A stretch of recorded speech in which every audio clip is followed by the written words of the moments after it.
What's up, guys? Swift here covering everything Chicago Bears, and I was blessed to be able to take part in a 32-man mock draft this weekend. I released a video Saturday walking you through my thought processes on day one and breaking down the two trades I made. Those two moves I made dropped me from number 9 overall to number 20 in the first round, but added four additional draft picks: number 64, number 77, number 159, and number 221.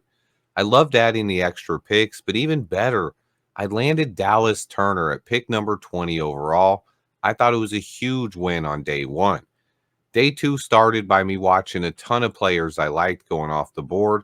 After seeing six receivers go off the board in round one, round two kicked off with eight receivers taken, 14 total in the first two rounds. I asked around to see what it would take to trade up. I was eyeing Zach Frazier in round two. I was very surprised he didn't go in the top 50, but the asking price to move up was just too much. I still stayed with the offensive line though and grabbed my favorite sleeper prospect at tackle, Kieran Omegadiji out of Yale. I love his upside. He's 6'5", 323 pounds with 36 3/4 inch arm length. He hasn't allowed a sack in his last 900 plus snaps. He has dealt with injuries, but he has intriguing athleticism and power. I like this guy a lot. He would not start as a rookie, but he could definitely challenge Braxton Jones down the road. And then after taking an offensive tackle, I was back on the board with two more picks very quickly at 75 and 77. I did receive a couple of trade values, but I did not like the offers and decided to make my picks. 75 is going to be the one that some fans question. I knew I wanted a receiver with one of the picks and then wanted to get a pick in the trenches as well, but I also wanted best player available at 75. After already adding an edge rusher in Dallas Turner and an offensive tackle as well as Caleb Williams, I thought there was a player on the board that was just too good to pass up. I was torn because I really liked Brandon Dorless here, the defensive lineman from Oregon, but there was one guy that was just too good to still be on the board, if you ask me, and that was Georgia safety Javon Bullard. I get it, we just signed Kevin Byard, a Pro Bowl safety, so we don't have a huge need at the position. But in round three at pick number 75, being able to get a player that is in most scouts' top 50, I just thought the value was too good to pass up. Byard is also 32 years old, and in this scenario, Bullard could set and learn from him for at least a year. But if you hate the Bullard pick, just swap it out for defensive lineman Brandon Dorless here. He is who I would have taken if I didn't go with Bullard. And then with pick number 77, I took one of my favorite sleepers in the entire draft, wide receiver Javon Baker out of UCF, the University of Central Florida. He is a playmaker who scored a 7.93 on his RAS, and he looked awesome down at the Senior Bowl. I was debating between Baker, Brendan Rice, and Huskies receiver Jalen McMillan. Would have been happy with any of the three here. But that wrapped up my day two. I added an offensive tackle, a safety, and a receiver.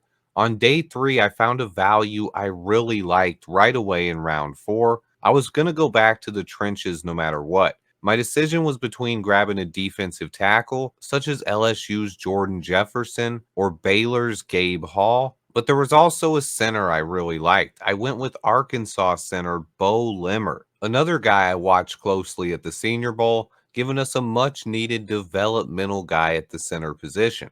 And then pick number 159, I went with another receiver, taking Caleb Williams' former USC teammate Taj Washington. At this point of the draft, an insane amount of wide receivers were going off the board. In the first 122 picks, there were 22 receivers taken.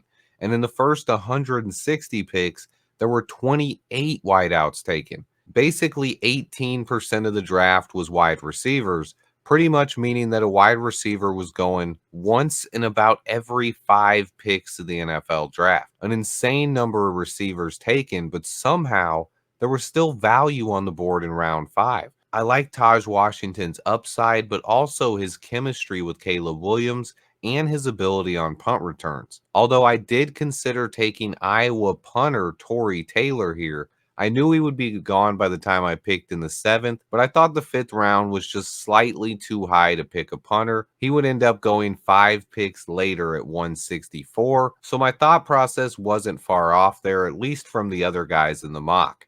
And then my final pick of the draft, I finally landed a tight end, AJ Barner out of Michigan. He would come in and be our third tight end. He could learn from Gerald Everett and Cole Kmet, and there wouldn't be a ton of pressure on him. But Shane Waldron could also find ways to utilize him as a rookie. This allowed me to leave the draft with 8 picks total. I spent 6 of the 8 picks on offense overall, and I think I like how the draft turned out. Looking back, I missed out on adding a defensive tackle, but I still love the value I got with safety Javon Bullard, although I probably would have liked the outcome slightly more if I would have taken Brandon Dorless there. I'm a guy who likes building through the trenches, so that was a tough decision to make. I will say the clock was ticking. I did not have long to make that decision. But I could have also taken Dorless over Javon Baker. I didn't really need to draft 2 receivers, but I did like the value there. If Ryan Poles can come away from the draft with anything even close to this, I think I'd be ecstatic. We are just a week and a half away from the NFL draft. All of the speculation and mock drafts are going to go away very soon, and we can finally start talking about the players that are actually drafted. Also, the Bears' strength and conditioning program started today. Players can be at Hallis Hall, so there could be some news coming out. Nothing major, but you could see some stuff from the Bears because players are at Hallis Hall today. This is just something I do once a year. It's a really fun exercise, and it's more realistic than these mock simulators.